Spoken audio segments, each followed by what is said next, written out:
ताकि वो हमारे लोग इनका सफाया करते रहे। इनकी औरतें बच्चे पैदा कर, हमारी औरतें गाय बन के इनके बच्चों की नाल काटती रहे।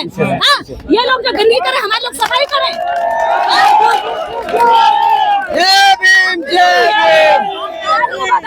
काजू बादाम की खेती हमारे लोग करें और काजू बादाम का आटा ये खाए, हमें ना मिले मूंगफली भी। खेतों में मिट्टी में हम लौटे और फल सबसे महंगा और सबसे अच्छी क्वालिटी का ये खाए, हमें मिले सड़ा हुआ। क्यों? देश के बराबर के हकदार हैं हम, कोई भिखारी नहीं है। देश की बराबर की हिस्सेदारी हमारी, और हिस्सेदारी की लड़ाई लड़ रहे हैं, हम कोई भीख नहीं मांग रहे। आपकी लड़ाई सरकार से है कि बीजेपी से है, स्वर्ण से है, आरएसएस से, किससे? हमारी लड़ाई इस देश के अंदर अन्याय से है, उस बात से है जो यहाँ पर गणेश चतुर्थी के लिए सड़कों को गणेश विसर्जन के लिए पूरी जगह दे देता है, लेकिन हमें परमिशन के लिए जगह नहीं देता है। हमारे शांतिपूर्ण आंदोलन के जगह नहीं देता है।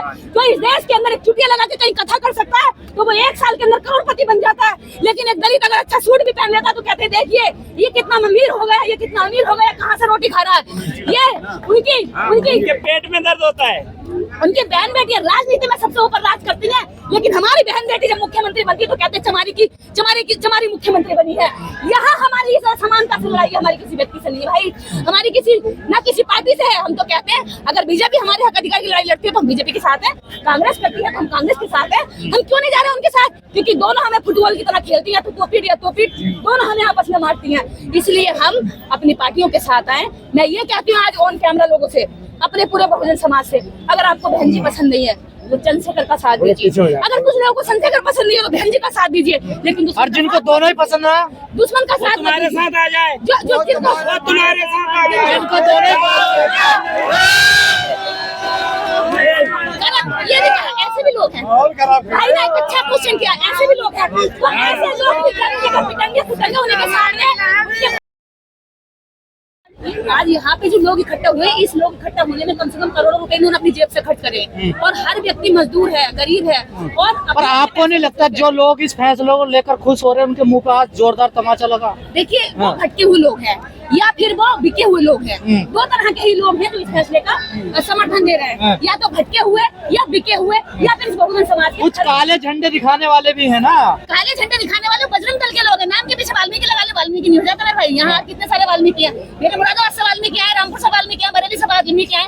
कम से कम 27 बसें भर के आई है पूरे एरिया से, और मैं पिछले 10 दिन से इसी एरिया में घूम रही थी। तो वहाँ वाल्मीकि आए हैं, क्योंकि ये जो मैंने कहा ना 3 तरह के लोग हैं। एक तो भटका हुआ वाल्मीकि, या बिका हुआ आदमी, या फिर जो बहुजन समाज का जन्मजात दुश्मन है। ये 3 तरह के लोग ही इस वर्गीकरण का समर्थन कर रहे हैं, बाकी लोग नहीं कर रहे। लेकिन आपको लगता है कि सरकार कोई ऑर्डिनेंस लाएगी, इस पर अध्यादेश लाएगी कोई सरकार? देखिए हम उम्मीद कर सकते हैं और अपनी आवाज बुलंद करने के लिए हम इकट्ठे हो सकते हैं, क्योंकि हम संविधान को मानने वाले नहीं मचा सकते, हम किसी को नुकसान नहीं दे सकते, हम किसी सरकार का, हम सरकारी संपत्ति को नुकसान नहीं पहुंचा सकते, हम देश के अंदर किसी नागरिक को नुकसान नहीं पहुंचा सकते। तो शांति प्रिय लोग हैं, हम तो अपनी मांग को मांग। सरकार इंतजार कर रही है हरियाणा का चुनाव खत्म हो जाए, कश्मीर का चुनाव खत्म, क्योंकि हरियाणा से ये मांग उठी और वहाँ लागू भी था ये फैसला। देखिए बात क्या थी, बात ये थी कि वो सोच रहे थे कि सुप्रीम कोर्ट ये काम कर देगा और सरकार के ऊपर कोई बदनामी की बात नहीं आएगी। लेकिन अब लोग इतने जागरूक हो गए, समझ गए कि सुप्रीम कोर्ट हमारा माई बाप नहीं है, गॉड नहीं है। सुप्रीम कोर्ट भी इंसानों से बना हुआ है, नागरिकों के लिए बना है। अगर सुप्रीम कोर्ट गलत फैसला लेगा तो जनता उसकी आवाज उठाएगी। ये वो 1947 से पहले का दलित नहीं है जिसकी रीढ़ में हड्डी नहीं थी, जो झुक के चलता था, जो कह दिया वो करता था, जो कह दिया पाए लागू करता रहता था ना। अगर आप पाँव उठाओगे तो पाँव तोड़ना भी जानता है पाँव लागू के साथ। यही तो डर सता रहा है ना उन लोगों को। तो क्यों? अगर कोई, तुम भी इंसान हो, दूसरा समाज भी इंसान है, तो उसको जीने का अधिकार नहीं है, उसको सम्मान का अधिकार नहीं। भारतीय संविधान सबको बराबरी की बात करता है, सम्मान की बात करता है। और ये संविधान विरोधी लोग आज भी मनुस्मृति के आधार पर, वर्णाश्रम के आधार पर हमें देखते हैं उस नजरिए से। लेकिन हम ये ऐसा बर्दाश्त अब नहीं करेंगे, क्योंकि आज नहीं तो कल नहीं तो परसों ये आंदोलन, ये क्रांति, ये हमारे मन की जो लगातार हमारे अत्याचार और शोषण की जो ज्वाला है हमारे मनों में फूट चुकी है। और ये लोग इसी का सबूत है कि जो आज सड़कों पे उतरे हुए हैं, अपना घर छोड़कर कहते हैं कितना बोलते हैं अम्बेडकरवादी, क्या करना क्या चाहते हैं? ये करना चाहते हैं देश के अंदर न्याय व्यवस्था अच्छी हो, ये चाहते हैं देश में समानता लागू हो, ये चाहते हैं कि देश में संविधान ईमानदारी से लागू, बस इतना चाहते हैं। इनकी बात सुनी नहीं जाती तो इन्हें बार-बार बोलना पड़ता है। मोदी जी तो लागू कर ही रहे हैं, देखिए माथे से भी लगाते हैं, नतमस्तक हो जाते हैं, मोदी जी पूरे लंबे लेट जाते हैं संविधान के आगे। मोदी जी जिस चीज को माथे से लगा देते हैं उसे दुनिया से मिटाने की कोशिश करते हैं, वो दोगले हैं। जो अगर वो कह रहे हैं कि मैं ऐसा कर दूंगा तो समझ लो कि मैं उसको मिटा दूंगा। वो मिटाने की बात कर रहे हैं सीधी सीधी। अभी तक नई यूनिवर्सिटी बनाने की बात है। हाँ, इस देश के अंदर एम्स बनाए, कागजों में बने, एम्स नहीं बने। इस देश के अंदर रैपिडो बनी है, लेकिन कागजों में बन चुकी है, पर यहाँ रैपिडो में कोई चल के नहीं आया। कौन कौन आया रैपिडो में? तो इस देश के अंदर हमारे पीएम जब बाहर जाते हैं विदेश में, तो विदेश के अंदर जाके बाबा साहब का नाम लेकर, बुद्ध का नाम लेकर अपनी इज्जत बढ़ाते हैं। उनके खुद के किए हुए कोई काम नहीं। आज के बाद दलितों का नेता मायावती या चंद्रशेखर, बड़ा कौन है? देखिए, एक मिनट, ये सवाल आपका फिर से दोहराइए। मैं फिर कहती हूँ, अगर आप कह रहे हैं कि बहन जी और चंद्रशेखर में कौन बड़ा नेता है, तो अगर घर के अंदर मान लीजिए 2 मुखिया हैं, तो दोनों में कंपैरिजन करके एक को तोड़ा नहीं जाता। इस देश के अंदर सीनियर नेता बहन कुमारी मायावती जी हैं, थी और रहेंगी, और उसके बाद में अगर कोई नेता बन रहा है तो चंद्रशेखर आ जाएगा।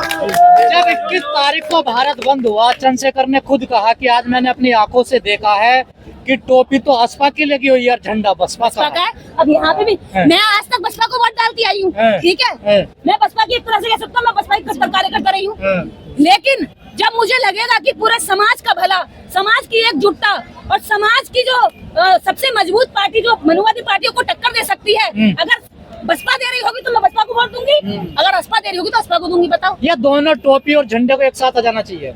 इसकी तो कोशिश चल रही है, और मैं तो कहती हूँ अंदरूनी हम लोग कोशिश कर रहे हैं कि हो ये तैयारी, और जिस दिन ये होगी उस दिन इस देश के अंदर सत्ता पे, शासन पे, इस देश के केंद्र पे और राज्यों पे बहुजनों का राज होगा। इस देश का संविधान सही में लागू हो जाएगा। नहीं, अब कहा जा रहा है कि समाज को 2 नए लड़के मिले। एक आकाश आनंद है जो हर लैंग्वेज में, हर भाषा में बोलने में परफेक्ट है। एक क्रांतिकारी है जो डंडे से झंडे से मजबूत है। दोनों को अगर साथ आ जाए तो दलित समाज का उद्धार हो जाएगा। बिल्कुल, देखिए, कलम की और डंडे की दोनों की जरूरत है। अगर कोई व्यक्ति, यही तो कहा जा रहा है, एक डंडे में मजबूत है, एक कलम में मजबूत है। अगर मान लीजिए आपको कहीं फैसला देना है और कलम की जरूरत है, तो वह डंडा नहीं चलाया जा सकता, वहाँ कलम काम करेगी। और कहीं अगर कोई आप पे हमला करने आ रहा है डंडा लेकर, तो आप कलम से उसका कुछ नहीं कर सकते, आपको डंडे की जरूरत पड़ेगी। तो दोनों को मिलने की जरूरत है। बाबा साहब डॉक्टर अम्बेडकर ने कहा कि कलम की ताकत को समझो, 100 तलवारों से भी ज्यादा धार कलम में होती है।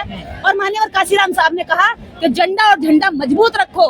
तो दोनों चीजों को आज जरूरत है कि एकजुट होने की, और हम कोशिश कर रहे हैं, ये सामाजिक लोग कोशिश करें, सारे हम भी कोशिश कर रहे हैं कि बहन जी असपा और बसपा दोनों एक जगह आ जाए। जब वो सैकड़ों पार्टियों को, मनुवादी पार्टियों को एकजुट कर सकते हैं, एक जगह आ सकते हैं, झंडे के नीचे आकर के हमें लूट के ले जा सकते हैं, हमारे वोट को ले जा सकते हैं, तो एक ही विचारधारा की 2 पार्टियां क्यों नहीं आ सकती? बहुत आसान है ये तो। इंडिया गठबंधन को जरूरत है ना बसपा की ना असपा की, उन्होंने तो मना कर दिया। इनकी दोनों को जरूरत नहीं, तो दोनों एक जगह आ जाए ना भैया। इससे अच्छी क्या बात है? इससे अच्छी क्या बात है? थोड़ा अहंकार को चंद्रशेखर जी को नीचे करना पड़ेगा, थोड़ा सा प्यार बहन कुमारी मायावती जी को अपने मन में बढ़ाना पड़ेगा। बस इतनी सी तो बात है। इतनी सी बात हो जाएगी तो हमारी ताकत पड़ जाएगी। जो बहुजन समाज सड़कों पे है ना, अगर इतना उतर आया तो इस देश के अंदर जब नौता एकजुट होकर एक ही बात कहेंगे तो सरकारों को बात माननी पड़ेगी, घुटनों पे आ जाएगी। आज क्यों नहीं आता? उन्हें लगता है कि एक ने उधर कर दिया, एक ने इधर कर दिया।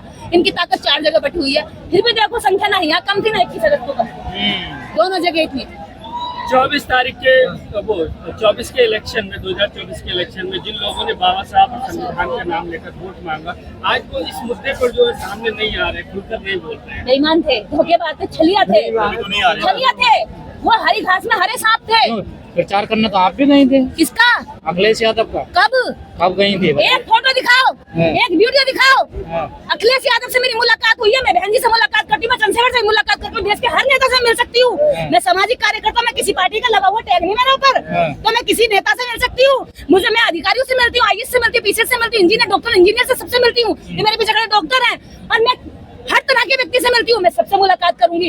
जो मेरे समाज का क्या पता कोई कहाँ भला कर दे। मेरे बहुत सारे नेता बीजेपी में नेता है, मेरी उनसे मुलाकात तो होती आप अखिलेश यादव से मिली, अच्छी तरह जानते हैं, क्यों नहीं आए इस मुद्दे पे? वो आगे उन्होंने भारत बंद का भी नाम नहीं लिया था। देखिए, अखिलेश यादव जी अगर नहीं आए हैं इस आंदोलन के अंदर, और भी बहुत सारे बहुजनों के साथ में, जो हम ओबीसी के नेताओं की जिनकी लड़ाई लड़ते हैं, ओबीसी शूद्र कहकर मैं सबसे ज्यादा शूद्रों की बात करती हूँ, तो अगर वो नहीं आए हैं तो वो गुलाम है, वो दास है। अखिलेश यादव जी को तो एक बार उनके मुख्यमंत्री आवास को भी गाय के मुंह से धोया गया, गंगा जल से धोया गया, तब तो उन्हें याद आया कि मैं अखिलेश यादव तो बार धोखा देखे। चंद्रशेखर आजाद भावुक भी हुए टीवी पे बैठ के, उन्होंने एक सीट मांगी, फिर भी दलित उनके साथ चले जाते हैं। आज अलग भले ही अखिलेश यादव के साथ चले जाते हैं। देखिए, हमारी लड़ाई मैं ये फिर कहती हूँ, हमारी लड़ाई ना ओबीसी से है, ना हमारी लड़ाई SC की किसी जाति से है। ओबीसी आपको हिस्सेदारी तो दे नहीं रहा, ओबीसी की तो लड़ाई क्यों नहीं है आपकी? ओबीसी को कोई हिस्सेदारी नहीं मिली। आपको पता है इस देश के अंदर जब से भारत आजाद हुआ है, ST का सुप्रीम कोर्ट में एक जज बन गया, उन्होंने लड़ाई लड़ी। SC के 2 जज बन गए, और ओबीसी का एक भी नहीं है भाई साहब। ठंडन गोपाल घंटा इनके हाथ में कुछ नहीं, तो अंदरों में घंटा आ जाते घूम रहे हैं। जरूरत क्या है, उनके पास पैसा है, जमीन जायदाद है, सब कुछ है। अभी आप आंकड़े निकालिए तो ओबीसी के पास क्या है। ओबीसी के पास अगर 4 बीघे जमीन है ना, तो उसने भैंस चुहा का वो एससी को दबा लेता, तो वो सोचे मैं बहुत बड़ा शहंशाह बन गया। ओबीसी एससी को मारता है, पीटता है, कूटता है, क्योंकि उसका बहुत आसान शिकार बन जाता है, तो वो सोचता है मैं बहुत बड़ा शहंशाह बन गया। अगर ओबीसी सक्षम है तो मुझे बताइए इस देश के अंदर जितने भी करोड़पति अरबपति, आप क्यों नहीं सक्षम मानते? आपने जैसा अभी कहा सबसे ज्यादा अत्याचार तो आप पे ओबीसी करता है। मैंने कहा ना, देखिए आप अपने कुल्हाड़ी देखिए, कुल्हाड़ी देखिए, कुल्हाड़ी अगर पूरी लोहे की होगी तो आप पेड़ नहीं काट सकते। कुल्हाड़ी के अंदर लकड़ी का बैटा लगाना पड़ता है। ओबीसी वो लकड़ी का बैटा है जो जनरल क्लास उस बैटे को पकड़कर हमें काटता है, ठीक है। और वो काटने के लिए जब तक इस्तेमाल होता रहेगा तब तक ये आपस की लड़ाई चलती रहेगी। माननीय काशीराम साहब ने ओबीसी की समझ जाति को जगाया, एससी की हजारों सैकड़ों जाति को जगाया।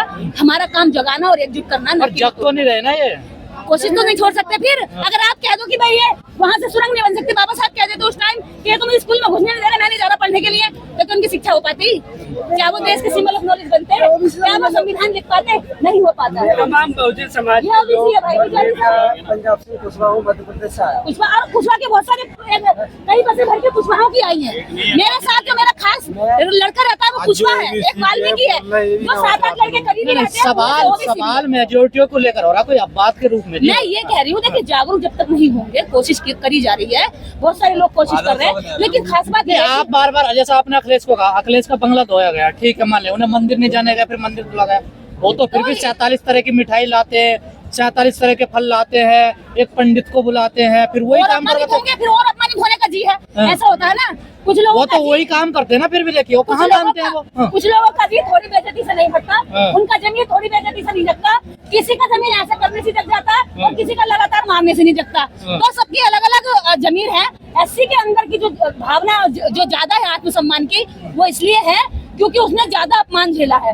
ओबीसी को ज्यादा अपमान झेलना नहीं पड़ा, क्योंकि कुछ जातियां, कुशवाहा तो भाई बहुत बैकवर्ड कर दिया, ओबीसी में कुछ है नहीं कुशवाहों पे। ओबीसी की कुछ जातियों को जैसे कि उन्हें घरों में एंट्री मिल जाती थी जनरल क्लास के, श्रवण क्लास के, पर एससी की बिल्कुल नहीं मिली, तो उन्होंने अधिकार में हमेशा सम्मान की बात पहले रखी।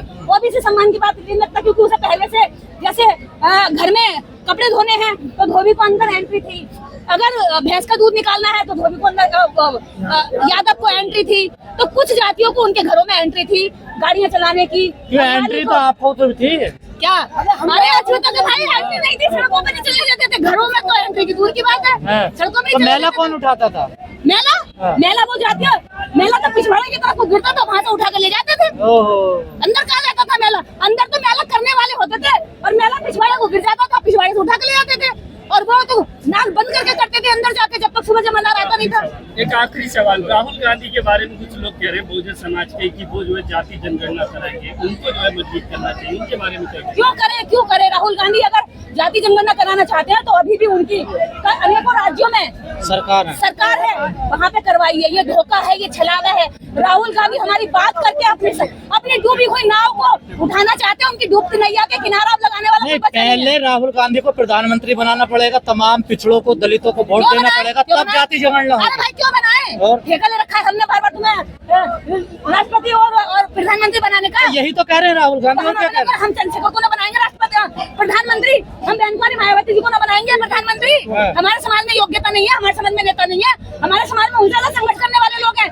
राहुल गांधी तो अब निकले बुढ़ापे में सड़कों पे, हमारे तो नेता ही भैया सड़कों से तैयार होते हैं। मतलब पंडित राहुल गांधी आप विरोध कर रही हैं? मैं उनकी विचारधारा, दोगली विचारधारा का विरोध कर रहा हूं। मैं आपको फिर बता दूं, मैं किसी व्यक्ति की विरोधी नहीं हूँ, मैं किसी पार्टी की विरोधी नहीं हूँ, मैं विचार की विरोधी हूँ। जो विचार लोगों अरे जननायक बताया जा रहा उनको होगा, कुछ लोग बता रहे होंगे बिके हुए, ऐसा पैसा बहुत है, तुम्हें दे दो, तुम्हें लिखना आता है, लो मेरे लिए लिखो, तुम्हें दे दो, तुम भी लिखो, तुम भी लिखो। मेरे पे पैसा नहीं, मैं लिखवा नहीं सकती भाई साहब, तो मेरे तो ईमानदार यही लोग हैं। आपने बुद्धिजीवियों को बिका हुआ कह रही हूँ।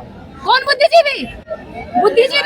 अरे समाज के बुद्धि कटोरे वाला क्या उन्हें दे रहे हैं जाकर, तो बुद्धिजीवी है। बुद्धिजीवी वो है जो ये समझे चाहे देर से तैयार हो, अपनी बुद्धियां तैयार करो, और जल्दी के चक्कर में दूसरे के महल में जाके बैठ जाओ, कल को भगा देगा। तो आपके समाज की क्रीम है वो, जो राहुल गांधी को पसंद करती है। आपने चखी वो क्रीम? हम तो नहीं कह रहे क्रीम है या गोबर है, कैसे महसूस करोगे आप? कैसे पता क्रीम है?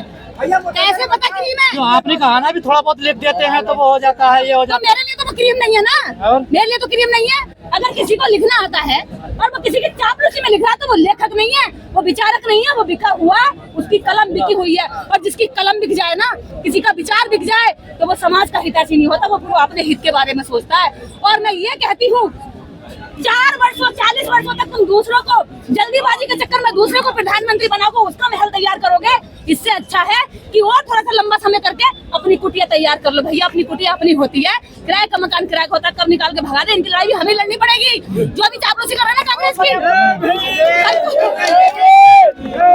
जो भी कांग्रेस की चापलूसी कर रहा है ना, कल को जब इन्हें कांग्रेस कहीं पे देगी नहीं, पर क्योंकि इनकी सबकी अपनी अपनी इच्छाएं हैं। अब वो जब इच्छा पूर्ति नहीं होगी तब कहेंगे अरे कांग्रेस बहुत बुरी निकली यार, फिर इनकी लड़ाई भी हमें लड़नी पड़ेगी। है आके गिरने वाले हैं, चिंता क्यों कर रहे हैं। चलिए ठीक है।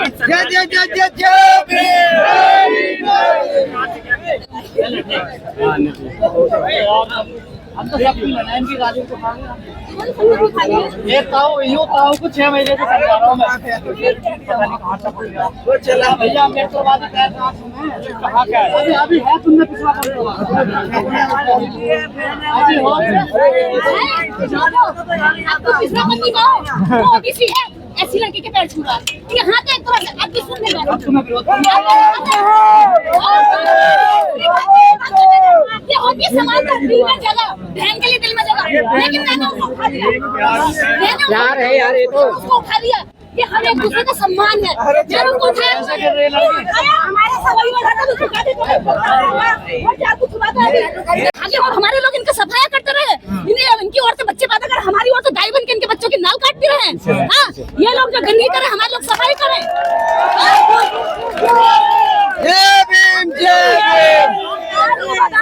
काजू बादाम की खेती हमारे लोग करें और काजू बादाम का आटा ये खाएं, हमें ना मिले मूंगफली भी। हाँ, खेतों में मिट्टी में हम लौटे और फल सबसे महंगा और सबसे अच्छी क्वालिटी का ये खाएं, हमें मिले सड़ा हुआ। क्यों? देश के बराबर के हकदार हैं हम, कोई भिखारी नहीं है। देश की बराबर की हिस्सेदारी हमारी, और हिस्सेदारी की लड़ाई लड़ रहे हैं, हम कोई भीख नहीं मांग रहे। आपकी लड़ाई सरकार से है कि बीजेपी से है, स्वर्ण से है, आरएसएस से, किससे? हमारी लड़ाई इस देश के अंदर अन्याय से है, उस बात से है जो यहाँ पर गणेश चतुर्थी के लिए सड़कों को, गणेश विसर्जन के लिए पूरी जगह दे देता है, लेकिन हमें परमिशन के लिए जगह नहीं देता है, हमारे यहाँ शांतिपूर्ण आंदोलन के लिए जगह नहीं देता है। तो इस देश के अंदर एक चुटिया लगा के कहीं कथा कर सकता है तो वो 1 साल के अंदर करोड़पति बन जाता है, लेकिन एक दलित अगर अच्छा सूट भी पहन लेता है तो कहते हैं देखिए ये कितना अमीर हो गया, ये कितना अमीर हो गया, कहाँ से रोटी खा रहा है। ये उनकी पेट में दर्द होता है। उनकी बहन बेटी राजनीति में सबसे ऊपर राज करती है, लेकिन हमारी बहन बेटी जब मुख्यमंत्री बनती है तो कहते हैं चमारी मुख्यमंत्री बनी है। यहाँ हमारी समानता से लड़ाई हमारी किसी व्यक्ति से नहीं है भाई, हमारी किसी पार्टी से है। हम तो कहते हैं अगर बीजेपी हमारे हक अधिकार की लड़ाई लड़ती है तो हम बीजेपी के साथ है, कांग्रेस करती है तो हम कांग्रेस के साथ है। हम क्यों नहीं जा रहे उनके साथ? क्योंकि दोनों हमें फुटबॉल की तरह खेलती है, तो तोपीट या तोपीट दोनों हमें आपस में मारती हैं। इसलिए हम अपनी पार्टियों के साथ आए। मैं ये कहती हूँ आज ऑन कैमरा लोगों से, अपने पूरे बहुजन समाज से, अगर आपको बहन जी पसंद नहीं है तो चंद्रशेखर का साथ दीजिए, अगर कुछ लोगों को चंद्रशेखर पसंद नहीं है तो बहन जी का साथ दीजिए, लेकिन और जिनको दोनों ही पसंद है दुश्मन का साथ तुम्हारे साथ आ जाए, जो तुम्हारे साथ आ जाए, जिनको दोनों ये भी ऐसे भी लोग हैं भाई ना, एक अच्छा क्वेश्चन किया, ऐसे भी लोग हैं। तो ऐसे लोग पिटंगे होने के साथ